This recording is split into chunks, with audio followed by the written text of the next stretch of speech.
Buenas tardes una vez más aquí en Montamella con mi, ahora sí que camarada de fin de semana, este Rubén Rivera, Muchas gracias. platicando de tantas cosas que, bueno, yo creo que todos tenemos anécdotas de vida y todos tenemos pues gustos así medio personales, ¿no? Y que no son del desconocimiento público. Yo creo que pues todos tenemos ciertos, ¿cómo decir? Entretenimientos.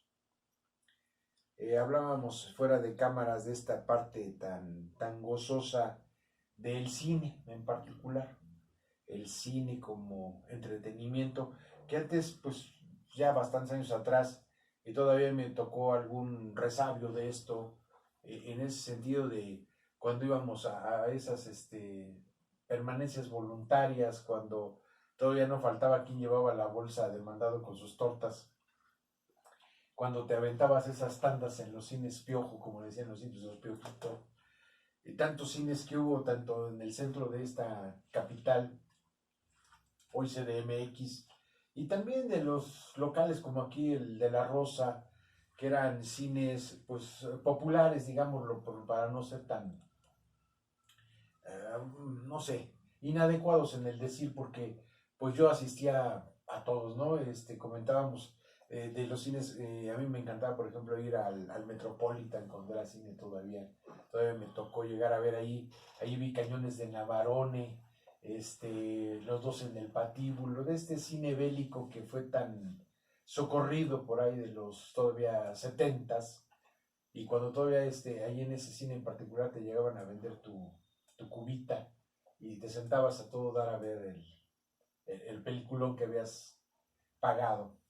Estas estadías en nuestras juventudes que nos permitieron pues conocer y ver mucha de nuestra historia, aunque muy a la versión Hollywood o a la versión cine mexicano o el que sea, porque creo que vimos de todo, ¿no? Yo todavía me acuerdo del cine Roble, el Internacional, pues no sé, el Clavería, pues, ¿qué te puedo decir? Tantos y tantos que pasaron el Cuitláhuac, cines que algunos ya lamentablemente dejaron de estar, ¿no? Como el de La Rosa aquí, particularmente en el centro de Azcapotzalco. Estas cosas que nos remiten a momentos en nuestras juventudes, en el caso mío hasta de mi infancia, yo todavía me tocó aquí en el Cuitláhuac, llegar a ver alguna que otra, los sábados en la mañana, las mentadas matinés, esas películas de Flash Gordon, ¿no? Que era la navecita con una lucecita de bengala atrás. Y pues yo sí, cada que podía me chutaba esas películas que fueron tan, pues qué decirte, importantes en su momento. Y creo que aún en la fecha, pues ahora ya en tanto que es cine clásico o cine de culto, yo creo que pues, mucha de la gente hará remembranzas con algunas de estas cintas. Me decías que a ti te llamaban incluso la atención algunas con esta señora que llegó, Libertad de Marque. que llegó de allá porque la andaban correteando y se vino a arraigar aquí en el cine mexicano. Que pues hay quien, pues ahora sí que en el vulgo popular la llegamos a conocer como Libertad la Mártir, ¿no? Por este tipo de papeles que siempre pues tuvo en la pantalla grande. Ahora que me he dado un poco a meterme a estas películas que he visto, no sé, la Rebelión de los Colgados, Vámonos con Villa, Juana Gallo, algunas de estas cosas que he empezado a indagar porque no me tocaron y no era yo muy afín a ello, pero por un examen que me hicieron y que reprobé, debo decirlo vergonzosamente, reprobé un examen en un curso que tomé como promotor cultural a nivel federal, que me hicieron un cuestionamiento con relación al cine de oro mexicano y me preguntaban varias cosas y híjole, pero ahora me he topado con cada cosa, compadre, que qué te cuento, que el otro día me chuté una del Santo con mantequilla Nápoles contra la Llorona. Dije, wow, no, qué cosa. Y me la chuté, me la chuté. No me imagino haber llegado a ver esto y ya debe haber sido todo un boom en su momento cuando alguien pagó para entrar a un cine a ver una película de estas. Yo no lo hice, yo lo vi pues ahora ya en otro tipo de material, ¿no? Estas cosas son momentos históricos, culturales, y hasta emocionales en la vida de cualquiera de nosotros. Claro, claro. Originalmente nosotros tenemos un cine aquí, que era el de la iglesia, hoy Catedral de Azcapotzalco, en donde en aquella época se cobraban 20 centavos y pasaban 3 películas. Y junto con ese cine que alternaba el otro de carácter ya oficial, que era el cine rosa, un cine en donde había luneta y galería, y la luneta costaba 40 centavos. La galería, no recuerdo precisamente si eran 20 o 30 centavos, pero era la diferencia muy mínima. Y había las enormes tandas de películas, efectivamente. 5 películas por 40 centavos. Y entonces se daba la situación que decían que para entrar a ese cine a mí no me consta, porque yo entré muchas veces, las veces que yo podía, porque la mayor parte de mi niñez fue de trabajo, pero cuando podía me escapaba a ese cine y me tocó ver las películas en aquella época del Llanero Solitario, La Vuelta del Llanero Solitario, La Venganza del Llanero Solitario, Vuelve el Llanero Solitario, todas las de Tarzán, del ex Barker y Johnny Weissmuller, que eran las que pasaban de las famosas tandas, o El Jinete Sin Cabeza, Vuelve el Jinete Sin Cabeza, y así era tradicional en Azcapotzalco, porque además era cómodo para pagarlo, y podían acceder a perder parte del día ahí con esa diversión, porque eran tantas de 5 películas, normalmente eran 3, normalmente, pero de pronto había algunas excepciones y exhibían 5 películas por esa cantidad. Teníamos un amigo que se llamaba Jorge Celis y que a veces nos permitía el acceso porque a él le decían el cácaro. Era el que se dedicaba a pasar las películas, y después cuando por alguna circunstancia se cortaba la película, la gente empezaba a gritarle cácaro, cácaro. Era divertido, pero eso formaba parte de lo de Azcapotzalco. No teníamos muchos espacios de diversión. Posteriormente, bueno, pues se llevó a cabo el otro cine que fue el Clavería, hoy la sección 34 de Petróleos Mexicanos. Y finalmente el último, que ya desapareció, por cierto, y es un centro comercial en donde se encontraba el cine Cuitláhuac. Eran los espectáculos de Azcapotzalco, a donde teníamos nosotros la posibilidad de irnos a divertir, a pasar esa tarde, y en donde tuvimos oportunidad de ver un sinfín de películas y de artistas de aquella época, como efectivamente Libertad Lamarque, que cuando entrábamos a ver las películas de ella, todo el mundo generalmente terminaba llorando. Eran llantos, eran gemidos y era el pañuelo para secarse las lágrimas. Era increíble lo que se vivía. O algunas otras de Pedro Armendáriz, efectivamente, La Rebelión de los Colgados, por ejemplo. Películas hoy clásicas, que se ha perdido su esencia, en donde el artista, el actor, es provisional, es pasajero, es mala la comparación como los rastrillos desechables, úsese y tírese. Así son actualmente. Aquellos eran verdaderos profesionales del canto, de los actores, eran otra cosa totalmente distinta que lamentablemente se ha perdido, porque eso dejó escuela. Domingo Soler, Fernando Soler, toda la serie de actores que eran familias dedicadas a esa actividad. Que estaban totalmente metidos en eso. Claro, ahora yo no veo realmente gente con ese impacto, gente profesional, gente que dedique su vida íntegra a válgame la redundancia, a la vida artística.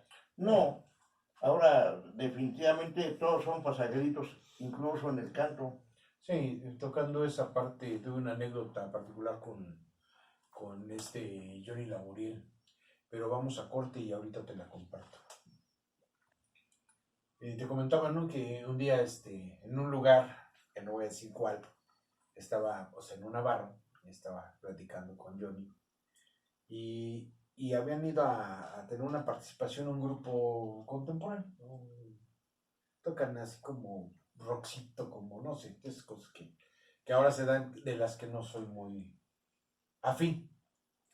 Entonces llegó uno de los que estaban en el escenario ahí a la barra y se nos quedó viendo y lo saludó y él dijo a esta persona, no digo quién para no quemarlo, dijo, entre estrellas nos saludamos, dirigiéndose a Johnny, y le dijo, yo sí soy una estrella, tú no eres más que una luz de bengala. Y yo me quedé así porque dije, no, pues ya aquí hubo bronca, ¿no? Y nada, me puso la mano sobre la mía y así como tranquilo, porque éramos varios amigos que nos reuníamos y luego llegaba este señor, y entre otros, ¿no? Y dice, mira, yo sí soy una estrella, yo sí ya estoy consagrado.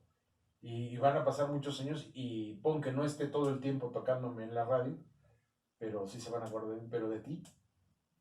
¿Cuántos de ustedes son de un solo éxito y nada más? Y así como suben, se olvidan, se apagan y se olvidan. Ustedes son luces de bengala, yo sí soy una estrella. Me quedé con ese detalle muy metido en la conciencia. Y sí, porque hoy a la fecha, pues nos seguimos acordando, por ejemplo, como decías, de Pedro Armendáriz y de tantos que pasaron, ¿no? En esos periodos. Y pues no sé, siendo como dentro de este grupo en el que estaba este señor, antes mencionado, pues cuántos más, ¿no? Alberto Vázquez, César Costa, Enrique Guzmán. Notables. O sea, y a la fecha siguen por ahí y siguen estando, digamos, vigentes, ¿no? Porque, bueno, al menos yo en muchas reuniones a donde voy, alguna de las piezas que ellos tenían se llega a tocar en la reunión o en la fiestecita.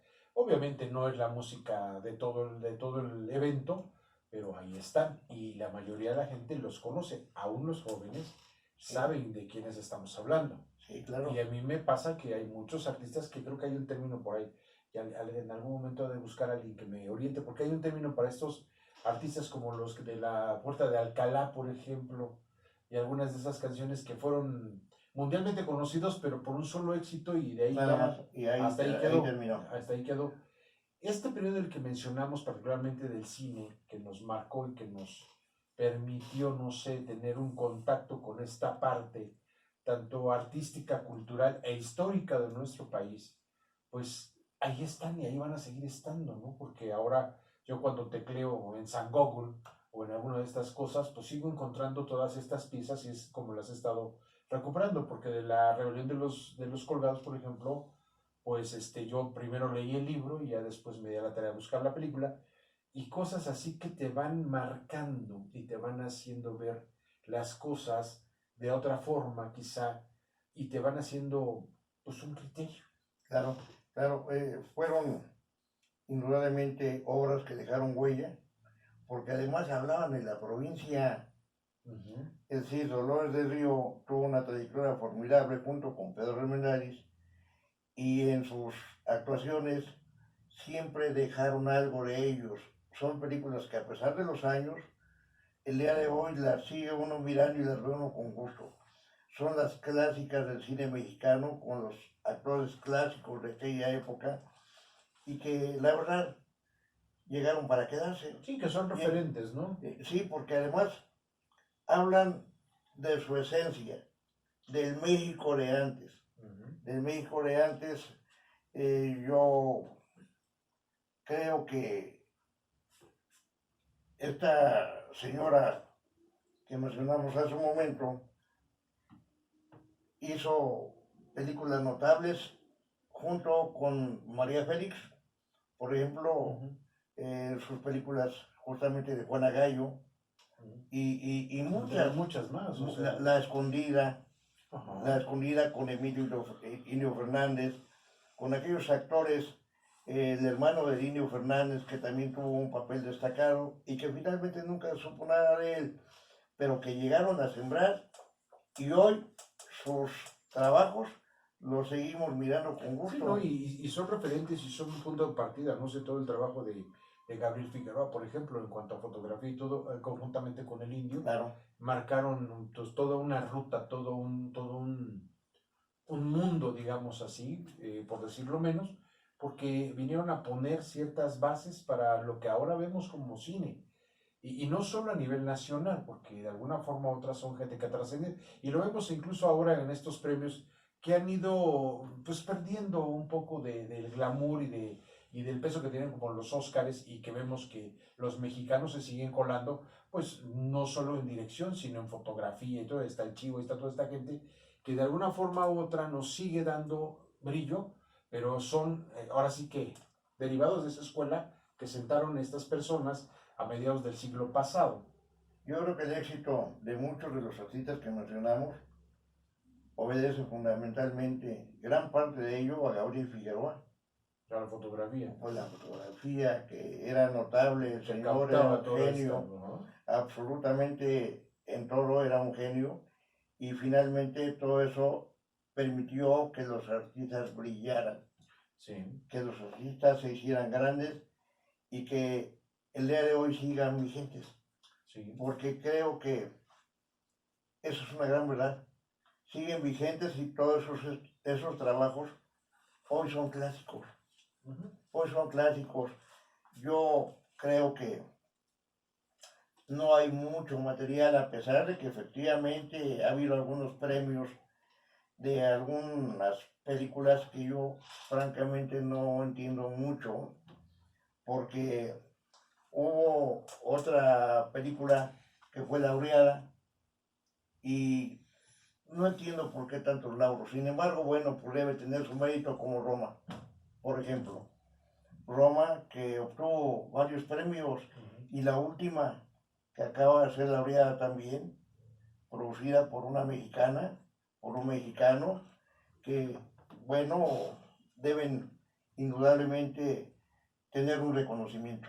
Ujú. Pero, retrocediendo un poquito, el trabajo de antes dejó huella, fue notable, dejó escuela, y gracias a ese trabajo muchos de los artistas florecieron, gracias, por ejemplo, a la fotografía de este señor. Y bueno, yo creo que hay que seguir trabajando para tratar de alguna manera de volver a esos tiempos y hablar de nuestro México, hablar de nuestro pueblo, de sus Sí, esencias. porque hubo películas que marcaron, y que incluso hay Claro, una que que se dejaron volvió huella. ya, pues vamos a decir, tesoro a nivel mundial, ¿no? Una que hizo el perro andaluz aquí, Los Olvidados, y que retrató, y que mucho tiempo incluso estuvo vetada y atacada aquí, porque retrataba una cara no tan halagüeña de nuestro México, ¿no? Bueno, O pero sea, ¿quién no recuerda la película de Los Olvidados? Yo puedo decir que lo menos que la he visto yo creo que ha sido unas 12 veces. Y la vuelvo a ver y le encuentras. y le encontramos algo totalmente. Ujú. Es el reflejo de un gran trabajo, de un guión increíble, Una dirección y todo. todo. Sí, para que esto sea ya a nivel mundial histórico como algo referente, y para mí a lo que yo voy con esto es que fue en México, ¿sí? Y que es la única película que está considerada así como tal. Ajá. Estas cuestiones nacen aquí, y sí, una dirección espléndida, muchas cosas, aunque pues a mucha gente le ofende y no le gusta ver, porque creo que a la mayoría de la gente no nos gusta revisar atrás de las orejas. este, pero es esto, lo que yo mencionaba, estos referentes históricos, y que nos dan en un momento dado mucho de este carisma que tenemos identitario. Vamos a corte y regresamos. Y estábamos con esta parte de esta cuestión identitaria, que de alguna forma u otra, pues sí está retratada en algunos casos muy fielmente, y en algunos otros casos, pues medio entre sí y no, pero pues te dejaba ver entre telones, pues muchas cosas, ¿no? Porque hablando en términos teatrales, pues ya es que están los entretelones, las piernas, todo esto, los dioramas, todo, pues atrás pasan muchas cosas para que tú veas lo bonito, pero todo lo que está atrás es lo que hace, toda la tramoya, ¿no? Todo ese paso de gato que es el que permite que la iluminación y todo esté en punto para que tú veas la obra terminada. Pero todo lo que está atrás, la canijo, no sé, mando un saludo por ahí a Rodrigo Brito, él me insistía en esta parte, y con él me sentía a ver esta película, y no hace mucho tiempo, dos tipos de cuidado. Sensacional. pues se me hace hasta cierto punto jocosa, divertida, o sea, no es tan ceremoniosa como la que acabamos de mencionar, tan cruda en un momento dado, tan difícil, tan realista, diría yo. Pero sí me deja ver muchas de estas cuestiones que a la fecha siguen siendo, pues estos referentes culturales y hasta familiares, patrimonio familiar, porque creo que no hay una familia que no lo haya mexicana visto. que no haya visto alguna de estas Claro. cintas o que no se sienta a ver una de estas cintas, ¿no? Y pues tenga hasta como un ritual ahí para, ay, ¿te acuerdas cuando la abuelita y la veíamos? Porque pues siguen estando en la televisión abierta incluso, ¿no? Y hay uno o dos canales de paga donde pasan puras películas de estas. Pero además hay otra cosa, queda de manifiesto el ingenio del guionista. Así es. Y la interpretación de los personajes, por supuesto. Uh-huh. Porque vaya que lo hicieron de manera excelente todos los actores, por supuesto Infante, Negrete y todos los participantes, el suegro, por ejemplo. Efectivamente yo no creo que no exista una familia que no haya visto esa película. Una familia mexicana que no haya visto esas cosas, ¿no? O sea, en algún momento estando de aquel lado del charco, visitando a algunos conocidos y algunos amigos, de aquel lado, allá para Arabia y eso, hay cines especializados en El Santo, por ejemplo, que nada más pasan puras películas del Santo. Y que Claro. dices, ¿cómo es posible? Ni el idioma ni nada. Y para ellos es como cine de culto.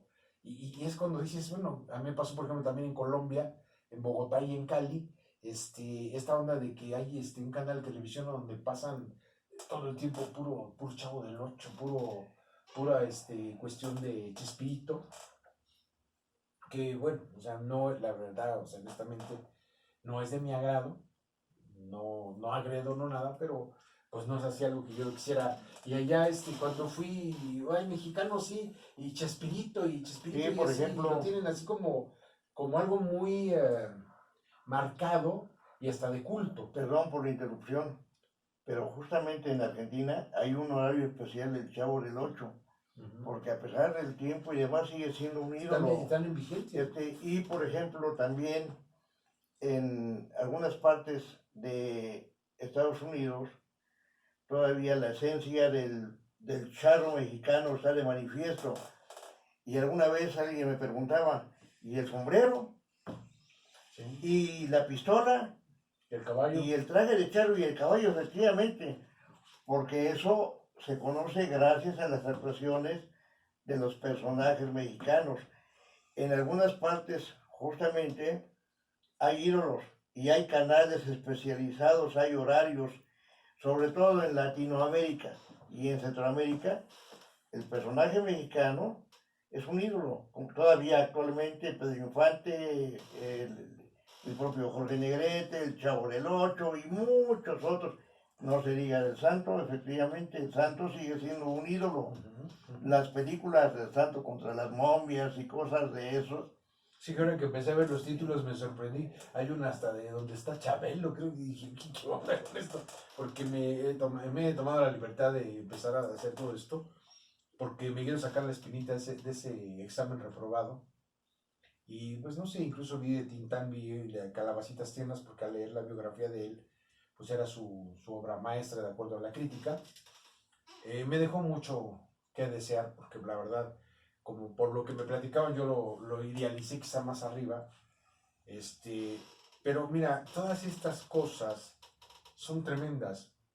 Estando yo en Stuttgart, Alemania, cuando se enteraron que yo era mexicano, porque un día salí de la casa donde yo estuve, pues hospedado para estar ahí en la universidad, yendo a llevar unas cosas que hice de alebrijes y mi pintura particularmente.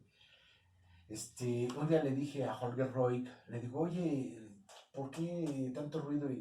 Porque pues son cuestiones diferentes, ¿no? Estoy en otro país, todo.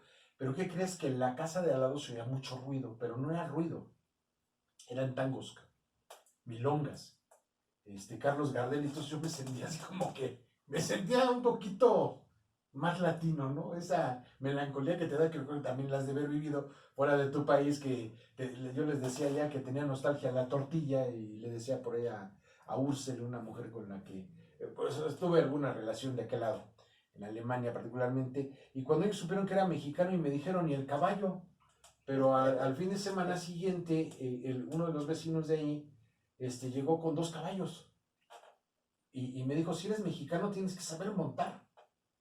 Afortunadamente sí lo sé hacer porque cuando viví en mi infancia un periodo en Michoacán, pues lo tuve que aprender a hacer y lo hacíamos porque había que ir a trabajar con el ganado. En casa de uno de mis tíos particularmente, Heriberto Merlos, ya también se me adelantó hace varios años.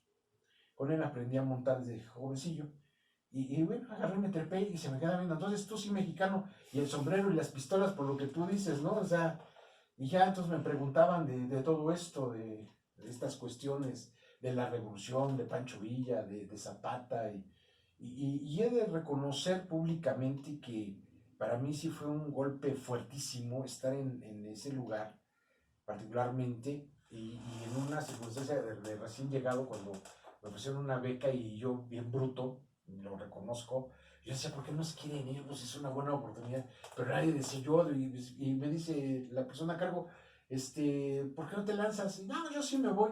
Pues sí, porque era invierno, cabrón, y cuando llegué, estuvo a todo dar, llegué, me bajé el avión de Berlín, anduvimos por ahí, hasta que llegamos a Stuttgart, carajo, a otro día cayó la primera helada, 40 bajo cero, mi rey, pues estábamos pegados a la selva negra, toda la ropa que yo llevaba según térmica o para frío, pues me sirvió para ni, bueno, para nada. En fin, este tipo de cosas nos van permitiendo irnos conociendo. ¿A qué voy con esto?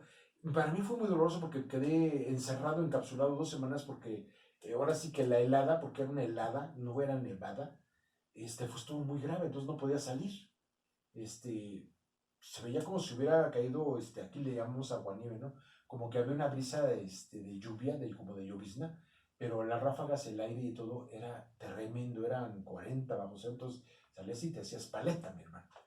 En ese periodo que estuve ahí con los alemanes, me sentí súper mal conmigo, porque me di cuenta que de historia mexicana y de mi identidad cultural, de mis orígenes, o sea, precolombinos y todo esto, no sabía prácticamente nada comparado con lo que ellos sabían de mi país. Y eso fue, reconozco públicamente aquí en este programa y ante ti, mi hermano, que de ahí empecé a tratar de aprender un poco de historia de México, porque me preguntaban cosas y yo, pues en cero, mi rey, porque me desconocía muchas de ellas.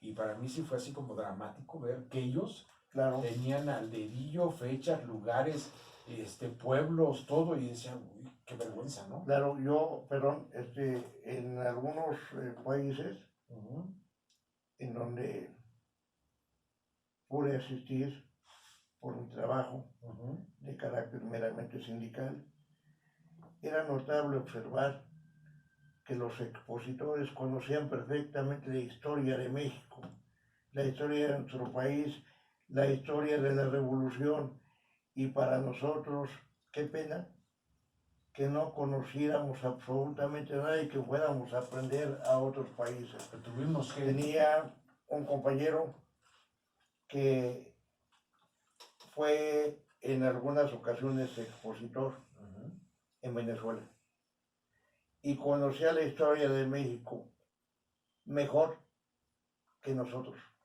La expresaba y era de veras increíble escucharlo para que se despertara el gusanito de aprendizaje.